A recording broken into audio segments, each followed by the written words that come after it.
On the 4th of August 2002, Holly Wells and her closest companion, Jessica Chapman, departed from a gathering at Holly's residence without anyone noticing.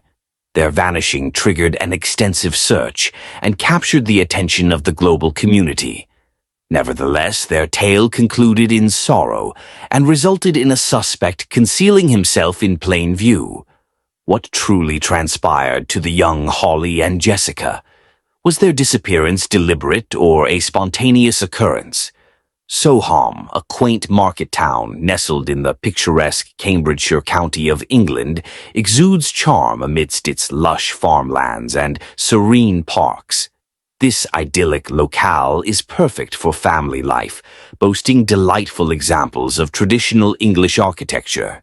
In a narrow escape during the tumultuous times of World War II, the town faced a potential catastrophe in 1944 when a fire erupted on an ammunition train. Remarkably, Soham has also yielded a treasure trove of archaeological artifacts from the Stone, Bronze, and Iron Ages, now proudly displayed in the British Museum. However, the town's recent history has been marred by a heartbreaking incident: the tragic murders of Holly Wells and Jessica Chapman. Both girls, lifelong residents of Soham, forged a deep friendship at the tender age of 4, attending St. Andrew's Primary School as inseparable companions, akin to sisters.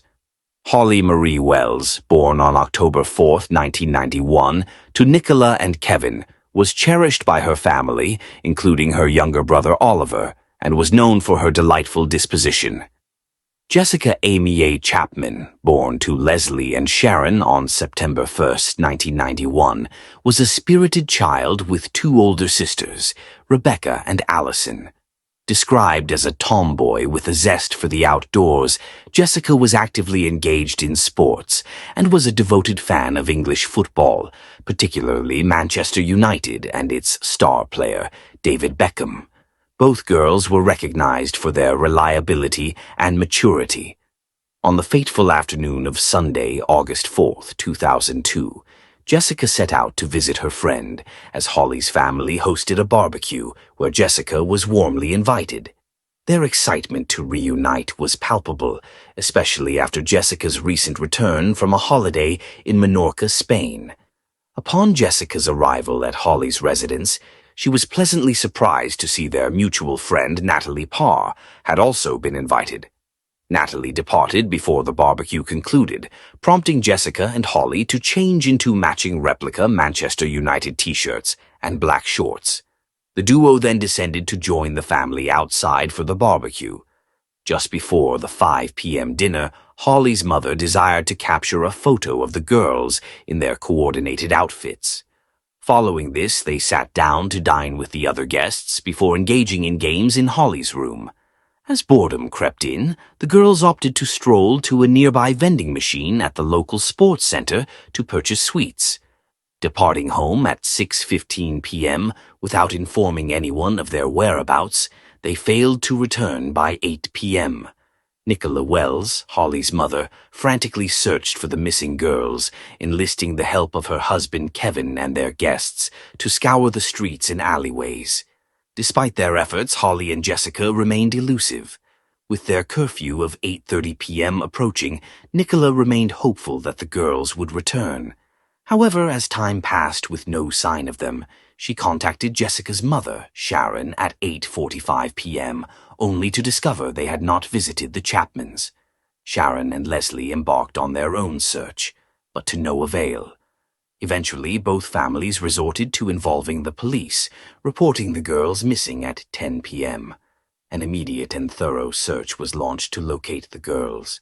Numerous search teams were meticulously assembled to scour for any traces of the young ladies. Law enforcement units also paid visits to the acquaintances of both Holly and Jessica, yearning to unearth any leads regarding their whereabouts.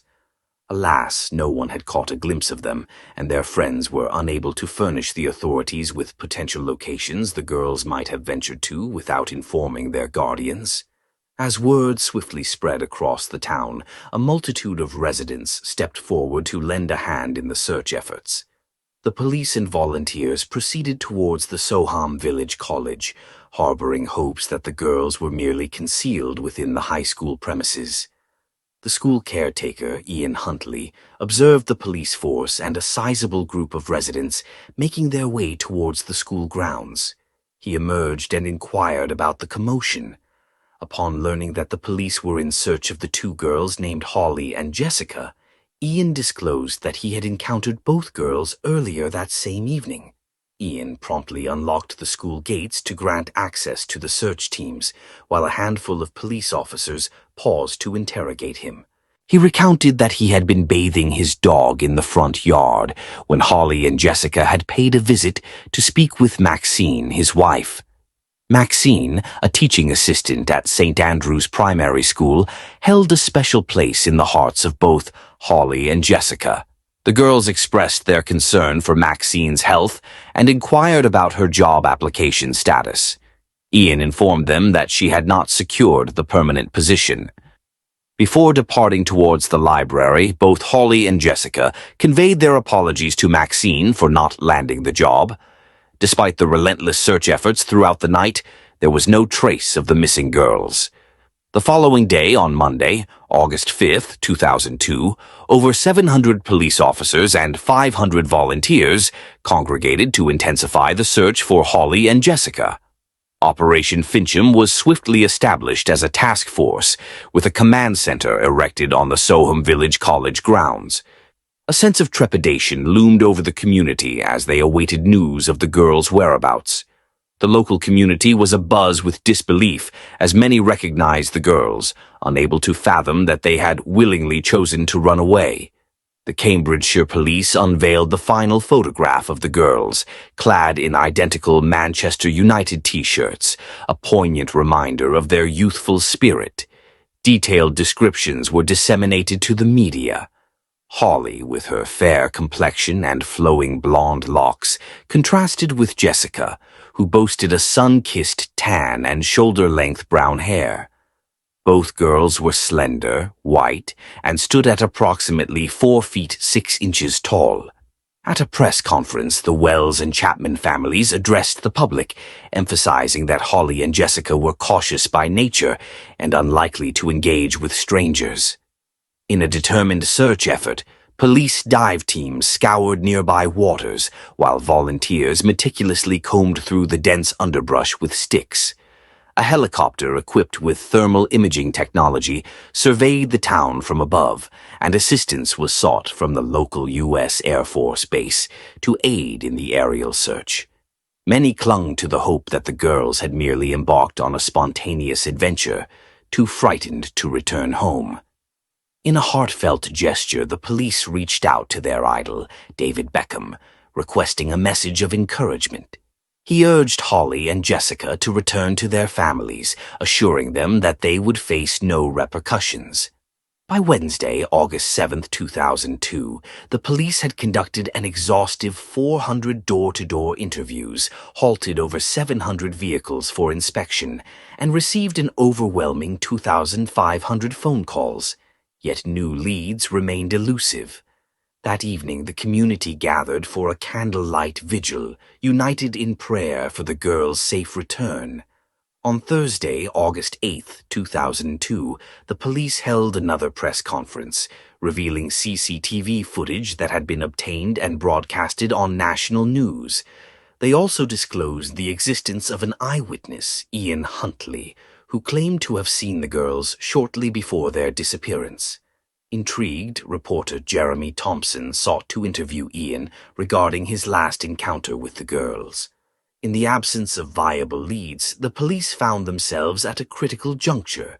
The necessity to interview Ian Huntley and Maxine Carr became paramount. Both Ian and Maxine had immersed themselves in the investigation, eagerly offering their assistance at every turn. Ian took the initiative to coordinate numerous searches across the school grounds, while both he and Maxine engaged with local reporters, providing interviews that captured the community's attention. By Saturday, August 10, 2002, law enforcement was able to analyze CCTV footage that depicted the girls' movements that fateful Sunday afternoon, allowing them to reconstruct the timeline of events. This video reconstruction was soon followed by a heartfelt plea from the parents of Holly and Jessica. Following the broadcast of this footage, an overwhelming response ensued, with over 2,000 phone calls pouring in from the public, each reporting potential sightings of the girls. Among these, a man named Mark Tuck asserted he had seen the girls strolling on Sand Street at 6:30 p.m. on August 4, 2002, even remarking to his wife, "Look, there are two little Beckhams over there." Another witness, Karen Greenwood, claimed to have spotted them walking arm in arm just 2 minutes later on College Road. Additionally, another woman reported seeing the girls together the following morning as they passed her home in nearby Little Thetford. However, the police soon discerned that many of these leads were misleading. In response, the investigation team urged young children to refrain from wearing Manchester United t-shirts in public, suspecting this might have contributed to the plethora of false leads. Investigators crafted a profile of the suspected abductor, theorizing that he could be a local resident or someone well acquainted with the area, potentially with a history of sexual offenses, and likely aged between 25 and 40 years. This broad characterization revealed a staggering number of nearly 700 men fitting the profile residing in and around Soham. In collaboration with the parents of Holly and Jessica, the police made yet another concerted effort to locate the missing girls. In a poignant appeal, they reached out to the media, addressing the abductor directly. "Return them. Simply return them. Bring this anguish to an end for their sake." Meanwhile, the media had begun to scrutinize the efforts of the investigators, questioning their competence in resolving the case, despite the extensive inquiries and public attention it had garnered. To the outside world, it appeared as though the investigation had reached an impasse, with no leads or suspects emerging. The case seemed poised to fade into obscurity, leaving a sense of helplessness in its wake. Yet, unbeknownst to the public, a significant development was on the horizon. Investigators had quietly turned their focus toward a potential suspect. Behind closed doors, the police were piecing together a theory that the individual responsible was residing in Soham. In a swift turn of events, a 28-year-old man and a 25-year-old woman from the Soham vicinity were taken into custody. The individual under suspicion was none other than Ian Huntley. The investigators became particularly interested in Ian and his fiancée, Maxine Carr, primarily because both girls had visited their home to inquire about Maxine, and Ian was the last person to see them. Their suspicions were further fueled by Ian and Maxine's eagerness to engage with the media and assist in the search for Holly and Jessica. Over the course of 2 weeks, police made regular visits to Ian's residence, presenting their inquiries as mere friendly check-ins. During these visits, officers observed several peculiarities within the home following the girls' disappearance. One officer remarked on the unusual sight of clothing hanging on the line despite the inclement weather, while another noted the pristine condition of the house, accompanied by a fresh, citrusy aroma. Ian explained to the officers that they had been compelled to clean the house due to flooding in the dining room. Additionally, officers observed that Ian occasionally exhibited signs of agitation when discussing the girls. From the very beginning of the investigation, there was an air of suspicion surrounding him. Early on, investigators found it challenging to accept Ian's narrative. During interviews with law enforcement and the media, Maxine Carr consistently echoed Ian's account of events.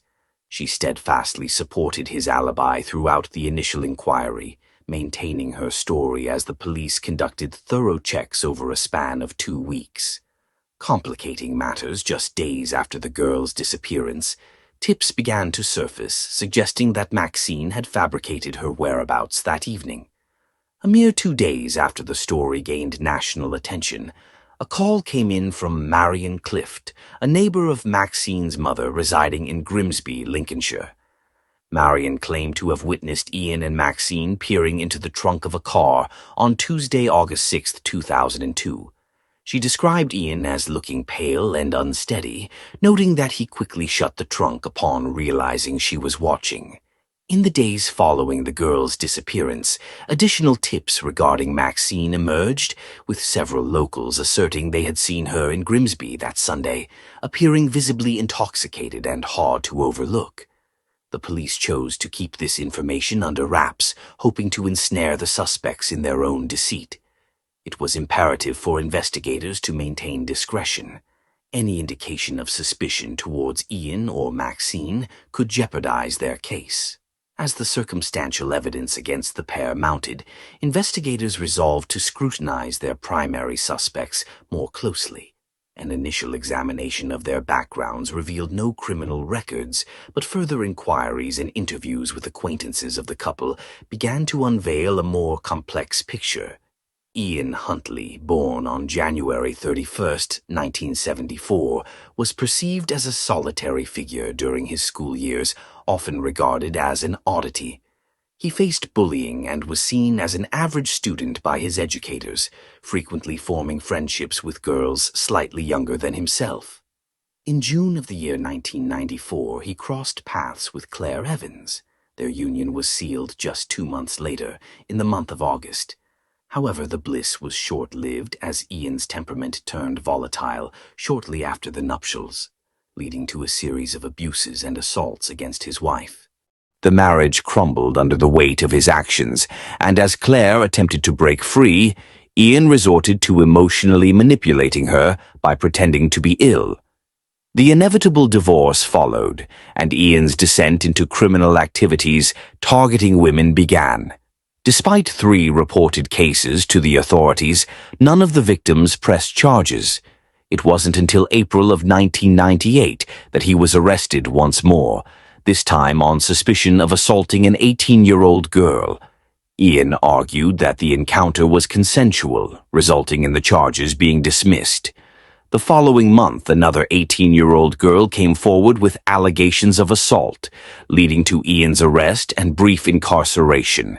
However, CCTV footage revealed that the two had been socializing together at a nightclub, prompting the prosecution to drop the charges due to insufficient evidence of non-consensual activity. Despite this, rumors spread like wildfire, leading to Ian's dismissal from his job. Another incident involving the alleged assault of an 11-year-old girl was reported in July 1998, but with no evidence to support the claim, the charges were eventually dropped. On the other hand, Maxine Carr, born on February 16, 1977, was the second daughter in a family torn apart by divorce. Despite facing financial hardships, they managed to persevere. Maxine struggled with being an outcast in school and performed poorly academically, yet she harbored dreams of becoming a teacher. In her teenage years, she battled insecurities stemming from weight gain and unpopularity, leading to the development of eating disorders in a bid to shed pounds and gain the attention of boys. After completing her education, Maxine worked alongside her mother at a fish processing factory before pursuing further studies at Grimsby Institute for Further and Higher Education in General Care. She later found employment at a care home before returning to her roots at the fish processing plant. Colleagues often mentioned her aspirations of becoming a teacher. In February of 1999, Ian crossed paths with Maxine Carr at a nightclub, and the chemistry between them was undeniable. Within a mere 4 weeks, Maxine had already moved in with Ian. Their families were thrilled about the prospect of them starting a family together, and by June of the same year, they were engaged. However, in July of 1999, Ian found himself in hot water once again when he was accused of assault by another woman. Maxine came to his rescue by providing him with an alibi, and Ian cooperated by giving a DNA sample to the investigators. The charges were eventually dropped by the woman, who admitted that Ian was not the perpetrator.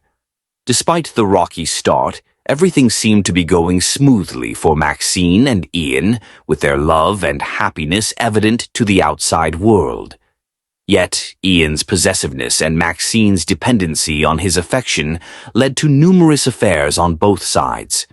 Maxine would often seek refuge at her mother's home after heated arguments with Ian, only to return when he would plead for her to come back. By 2001, Ian and Maxine decided to turn over a new leaf and relocated to the picturesque town of Soham in Cambridgeshire. Ian landed a job as a caretaker at Soham Village College in September 2001, using the alias Ian Nixon to conceal his checkered past from the school board. They were able to secure a residence at the caretaker's cottage adjacent to the school. In February 2002, Maxine was able to secure a part-time volunteer position at St. Andrew's Primary School as a teacher's assistant, despite embellishing her qualifications. Although she was rejected for a full-time position in July 2002, investigators were now aware of the tumultuous history between Ian and Maxine, shedding light on their troubled pasts.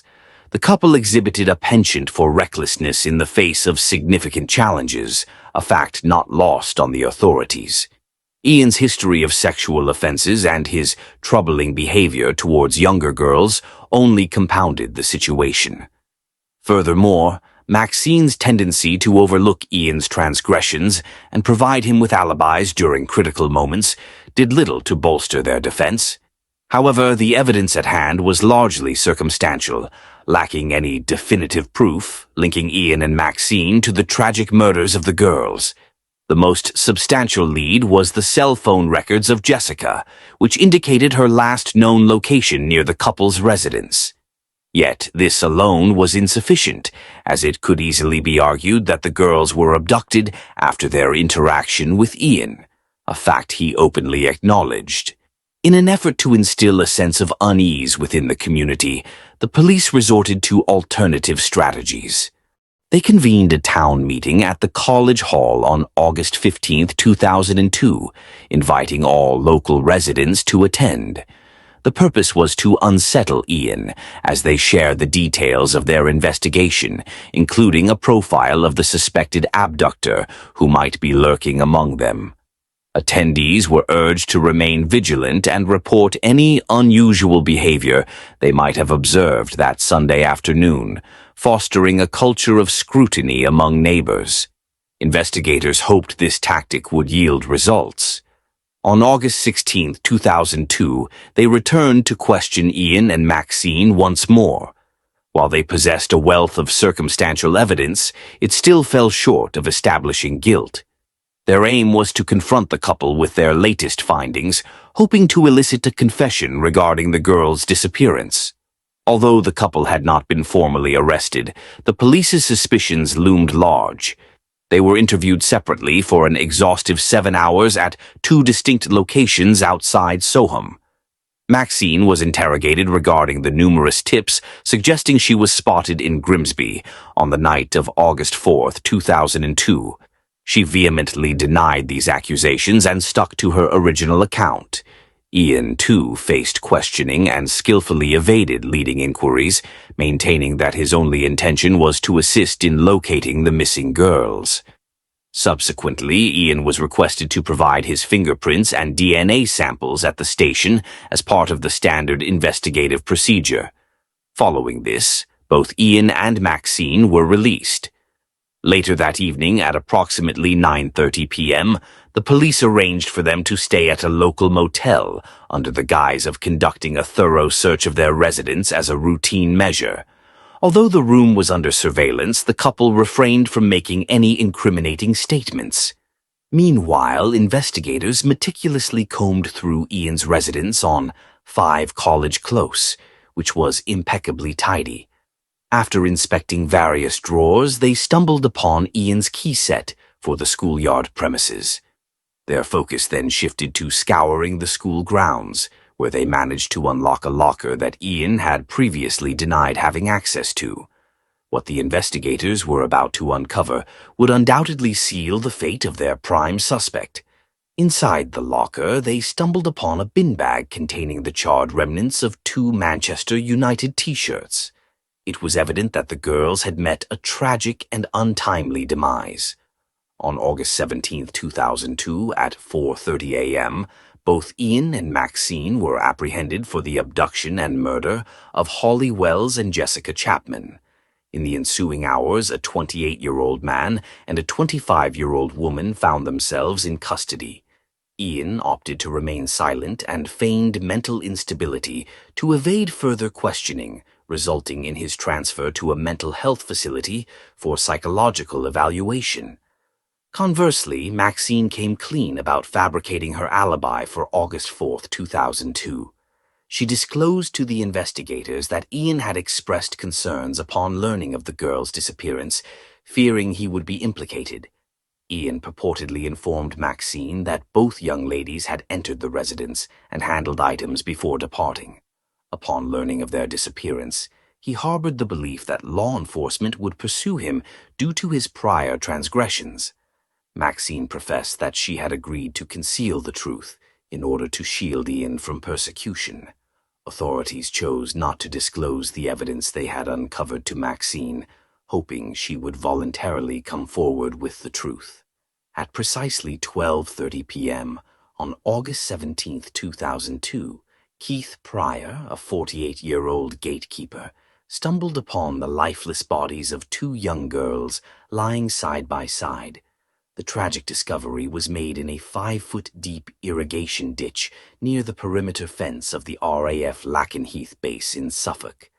Pryor promptly alerted the authorities, along with his companion Adrian Lawrence. Upon arrival, law enforcement identified the remains as those of Holly Wells and Jessica Chapman, who had been horrifically burned and disfigured. The bodies were located 10 miles away from their residence in Soham, and were subsequently transported to the coroner's office for examination.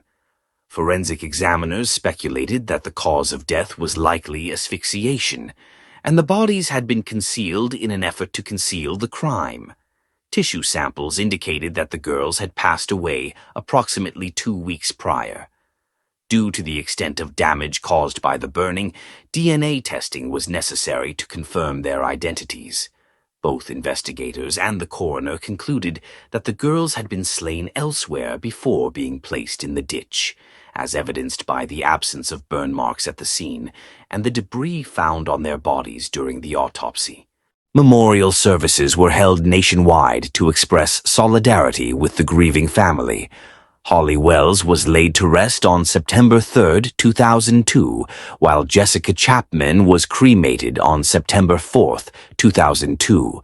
With the discovery of the bodies, investigators commenced analyzing the physical evidence recovered. Analysis of a bin bag revealed Ian's fingerprints were prominently present on the bag. Fibers and DNA were extracted from the discovered items, and the authorities successfully linked them to Ian Huntley's attire and carpeting from his house. His vehicle was meticulously inspected, revealing a spotless interior. However, a rear seat cover was conspicuously absent, and the car trunk's lining had been replaced with a poorly fitted carpet fragment. Despite the thorough cleaning, remnants of mud, brick dust, chalk, and concrete were detected on the pedals and wheel arches. These substances matched the concrete used on the road, leading to the tragic discovery site. With this concrete evidence in hand, investigators were prepared to reconstruct the sequence of events that unfolded that fateful evening.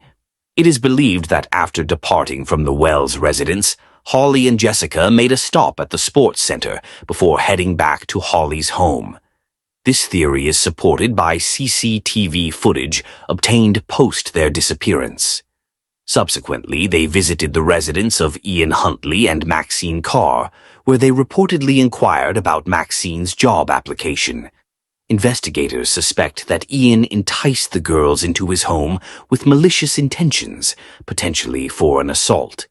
When the girls attempted to flee, Ian viciously attacked and subdued them, ultimately strangling them in a fit of uncontrollable rage.